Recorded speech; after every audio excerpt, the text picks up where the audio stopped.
Persebaran kasus COVID-19 di Jawa Timur masih menunjukkan tren peningkatan. Meski di sejumlah wilayah seperti Surabaya Raya, pemerintah telah menetapkan pembatasan sosial berskala besar (PSBB). Kasus COVID-19 Jawa Timur hingga 11 Mei 2020 tercatat positif 1.536 kasus. Angka yang sembuh 244 orang dan yang meninggal dunia 149 orang.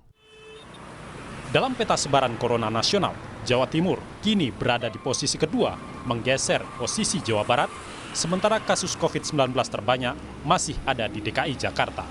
Gubernur Jawa Timur, Khofifah Indar Parawansa menjelaskan, peningkatan kasus corona di Jawa Timur merupakan hasil tes cepat dan pelacakan. Di samping terungkapnya beberapa klaster corona. Nah, ini misalnya beberapa klaster ini kan sebetulnya kira-kira 2 minggu terjadi sebelum PSBB. Hanya saja data ini kemudian keluar setelah PSBB.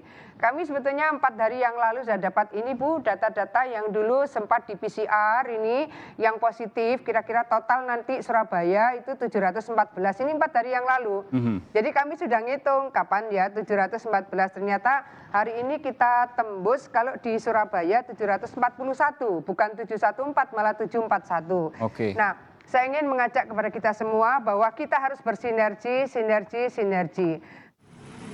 Ahli epidemiologi Universitas Airlangga, Windu Purnomo, di program Sapa Indonesia Malam di Kompas TV menyebut masih tingginya pergerakan masyarakat meski ada kebijakan PSBB jadi pemicu lonjakan COVID-19 di Jawa Timur.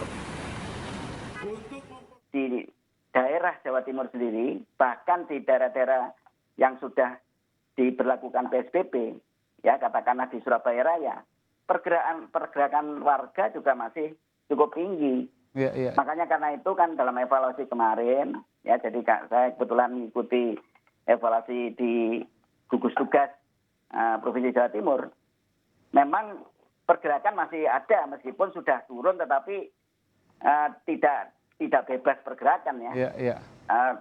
Pasar-pasar pun masih ada dan para pengunjung tidak melakukan protokol kesehatan yang seharusnya.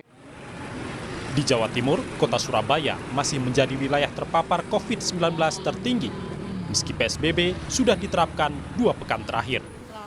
Wali Kota Surabaya, Tri Risma hari ini menyebut 50% pasien COVID-19 yang dirawat di Surabaya adalah warga dari berbagai kabupaten kota di Jawa Timur. Untuk itu, Pemkot Surabaya berencana menggandeng rumah sakit swasta sebagai rumah sakit karantina untuk memperkuat penanganan corona.